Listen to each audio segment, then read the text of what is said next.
नमस्कार। ये आकाशवाणी पटना है। अब आप अभिषेक दास से प्रादेशिक समाचार सुनिए। पहले मुख्य समाचार। केंद्र सरकार ने कहा डीएपी उर्वरक की उपलब्धता बनाए रखने के लिए राज्यों समेत अन्य हितधारकों के साथ मिलकर हर संभव प्रयास किए जा रहे हैं। प्रदेश में पैक्स चुनाव के दूसरे चरण के तहत 52% मतदाताओं ने अपने मताधिकार का प्रयोग किया। तीसरे चरण के लिए कल होगा मतदान। राजधानी पटना में आज से शुरू हो रही है 3 दिवसीय बिहार राष्ट्रीय डाक टिकट प्रदर्शनी बिपेक्स। राज्यपाल राजेंद्र विश्वनाथ आर्लेकर करेंगे उद्घाटन। और राजधानी पटना समेत प्रदेश के 24 शहरों के अधिकतम तापमान में गिरावट। दरभंगा में कुहासे के कारण हवाई यातायात प्रभावित। अब समाचार विस्तार से। केंद्र सरकार ने कहा है कि डाई अमोनियम फॉस्फेट डीएपी उर्वरक की उपलब्धता बनाए रखने के लिए हर संभव प्रयास किए जा रहे हैं। रसायन और उर्वरक मंत्रालय ने एक बयान में कहा कि केंद्र सरकार राज्यों, रेलवे और उर्वरक कंपनियों के साथ तालमेल बनाए हुए है। वैश्विक चुनौतियों के बावजूद इस वर्ष अक्टूबर-नवंबर में 17 लाख टन से अधिक आयातित डीएपी राज्यों को उपलब्ध कराई गई। इसके अलावा घरेलू उत्पादन के जरिए लगभग 6.5 लाख टन उर्वरक राज्यों को उपलब्ध कराए गए। मंत्रालय के अनुसार मौजूदा रबी फसलों के लिए अब तक 34,81,000 मीट्रिक टन डीएपी और 55 लाख मीट्रिक टन से अधिक नाइट्रोजन, फास्फोरस, पोटेशियम और सल्फर उर्वरकों की आपूर्ति की जा चुकी है। विधानसभा में बिहार सरकारी परिसर आवंटन, किराया वसूली और बेदखली संशोधन विधेयक पारित हो गया है। इस विधेयक का उद्देश्य सरकारी परिसर पर अवैध कब्जे को समाप्त करना है। साथ ही विधेयक में सरकारी जमीन, भवन या किसी अन्य संपत्ति को लीज पर लेने के बाद समय पर भुगतान नहीं करने की स्थिति में लीजधारी पर कड़ी कार्रवाई के प्रावधान किए गए हैं। प्रावधानों के अनुसार सरकारी जमीन पर कब्जा करने की स्थिति में 6 महीने की जेल, जुर्माना या दोनों हो सकता है। राजस्व और भूमि सुधार मंत्री दिलीप कुमार जायसवाल ने कहा कि भूमि सर्वेक्षण में आ रही परेशानियों को देखते हुए सरकार ने सर्वे के लिए नया मसौदा तैयार किया है। विधान परिषद में एक अल्पसूचित प्रश्न का जवाब देते हुए उन्होंने कहा कि यदि किसी की जमीन के कागजात फट गए हैं या खराब हो गए हैं तो उसकी जगह 15 वैकल्पिक कागजात दिखाए जा सकते हैं। इसकी सूची जल्द ही उपलब्ध करा दी जाएगी। उन्होंने बताया कि लगभग 47 लाख लोगों ने जमीन की स्वघोषणा की है, जिसे जल्द प्रकाशित किया जाएगा। पर्यटन मंत्री नीतीश मिश्र ने कहा कि पटना में 3 5 स्टार होटल के निर्माण के लिए जल्द ही निविदा आमंत्रित की जाएगी। विधान परिषद में एक सवाल के जवाब में उन्होंने बताया कि पटना में सुल्तान पैलेस, बांकीपुर बस स्टैंड और होटल पाटलिपुत्र अशोक की जमीन पर 5 सितारा होटल के निर्माण का प्रस्ताव है। उन्होंने बताया कि केंद्र सरकार को 3 नए आइकॉनिक डेस्टिनेशन का प्रस्ताव भेजा गया है। इसमें वाल्मीकिनगर टाइगर रिजर्व, रोहतास के करमचक डैम और सहरसा का मत्स्यगंधा झील शामिल है। इसके अलावा जहानाबाद में बराबर पहाड़ी पर 24 करोड़ रुपए की लागत से रोपवे बनाने की योजना भी स्वीकृत है। यहां पर होटल और धर्मशाला भी बनाए जाएंगे। राज्य सरकार ने कहा है कि अधूरे पड़े 1 लाख से अधिक इंदिरा आवास का निर्माण राज्य सरकार अपने खर्च पर कराएगी। विधानसभा में एक अल्पसूचित प्रश्न के जवाब में ग्रामीण विकास मंत्री श्रवण कुमार ने ये जानकारी दी। उन्होंने बताया कि अब तक 17,02,167 आवास का निर्माण कार्य पूरा करवाया जा चुका है। ग्रामीण कार्य मंत्री अशोक चौधरी ने कहा है कि राज्य में 28,000 किलोमीटर ग्रामीण सड़कों का निर्माण अगले साल बरसात से पहले पूरा कर लिया जाएगा। विधानसभा में एक अल्पसूचित प्रश्न के जवाब में श्री चौधरी ने ये जानकारी दी। पिछले 7 वर्षों में 21 करोड़ 21 लाख से अधिक पर्यटक बिहार घूमने आए। पर्यटन मंत्री नीतीश मिश्र ने विधान परिषद में एक प्रश्न के उत्तर में बताया कि इनमें से लगभग 36 लाख विदेशी पर्यटक थे। श्री मिश्र ने कहा कि 7 वर्षों के दौरान सबसे अधिक पर्यटक वर्ष 2023 में बिहार पहुंचे। राज्य के नगर निकायों के लिए विज्ञापन नियमावली 15 दिनों में तैयार कर लागू कर दी जाएगी। नगर विकास मंत्री नितिन नवीन ने विधान परिषद में एक अल्पसूचित प्रश्न के उत्तर में ये जानकारी दी। उन्होंने बताया कि नई नियमावली तैयार करने के लिए कई दौर की बैठकें हो चुकी हैं। बैठकों में मिले सुझाव के आधार पर नियमावली में संशोधन किया जा रहा है। नवादा से निर्दलीय विधान पार्षद अशोक कुमार जदयू से संबद्ध हो गए हैं। विधान परिषद में सभापति अवधेश नारायण सिंह ने बताया कि अशोक कुमार ने सदन में जदयू सदस्यों के साथ बैठने की इच्छा जताई थी। सभापति की इस घोषणा का सत्ता पक्ष ने मेज थपथपाकर स्वागत किया। प्रदेश में पैक्स चुनाव के दूसरे चरण के तहत 52% मतदाताओं ने अपने मताधिकार का प्रयोग किया। राज्य निर्वाचन प्राधिकार से प्राप्त जानकारी के अनुसार दूसरे चरण के तहत 16 जिले के 62 प्रखंडों में 611 पैक्स के लिए मतदान हुआ था।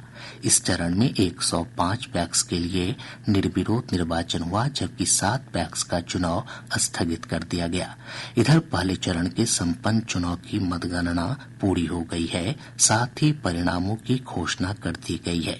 तीसरे चरण के लिए 1623 पैक्स में कल मतदान होगा। सहकारिता विभाग ने कहा है कि राज्य के शहरी क्षेत्रों में अवस्थित पैक्स के माध्यम से भी धान की खरीद की जाएगी। विभागीय सचिव धर्मेंद्र कुमार सिंह ने बताया कि उन पैक्स में भी धान अधिप्राप्ति का आदेश दिया गया है जो आंशिक रूप से निकाय में शामिल हुए हैं। वर्तमान में राज्य में 400 से अधिक नगर पैक्स हैं। प्रादेशिक समाचार आप आकाशवाणी पटना से सुन रहे हैं। ताज़ा समाचारों के लिए आप हमारे एक्स हैंडल AIR News _ पर जा सकते हैं। राजधानी पटना में आज से बिहार राष्ट्रीय डाक टिकट प्रदर्शनी बीपेक्स की शुरुआत हो रही है। पटना के ज्ञान भवन में आयोजित यह प्रदर्शनी 3 दिनों तक चलेगी। राज्यपाल राजेंद्र विश्वनाथ आर्लेकर प्रदर्शनी का उद्घाटन करेंगे। बिहार के मुख्य post master general Anil Kumar ने बताया कि प्रदर्शनी में देश के विभिन्न हिस्सों के 153 डाक टिकट संग्रहकर्ता और फिलाटेली के जानकार भाग लेंगे।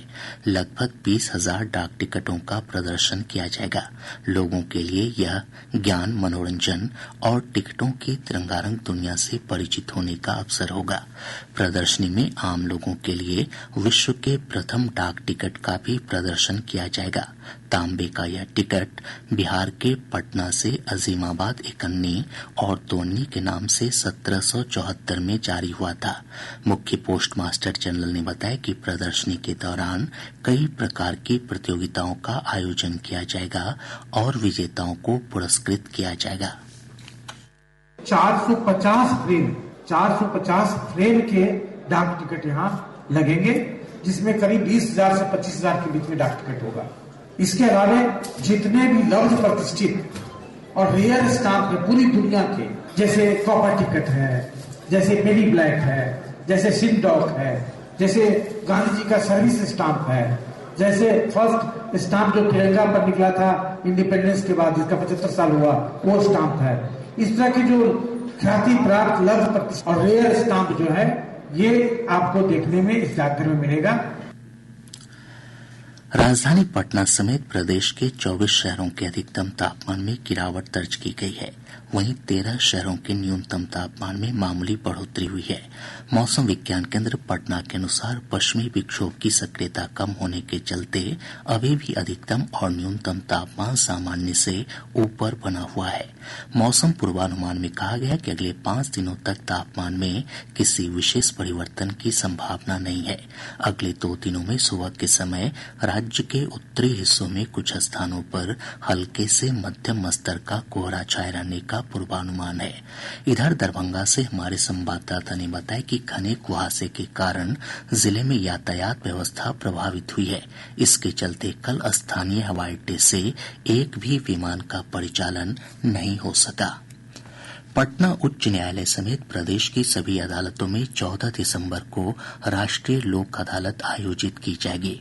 लोक अदालत में आपसी समझौते के आधार पर मामलों का निपटारा किया जाएगा। इसके लिए इच्छुक लोग संबंधित न्यायालय में 13 दिसंबर तक आवेदन कर सकते हैं।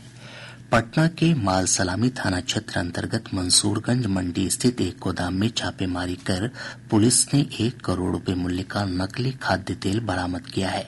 गया के कोतवाली थाना क्षेत्र के तेल बिघा में कचरे के ढेर में रखा एक बम फट गया। बम विस्फोट की इस घटना में कचरा चुन रहे 2 नाबालिग बच्चे गंभीर रूप से घायल हो गए।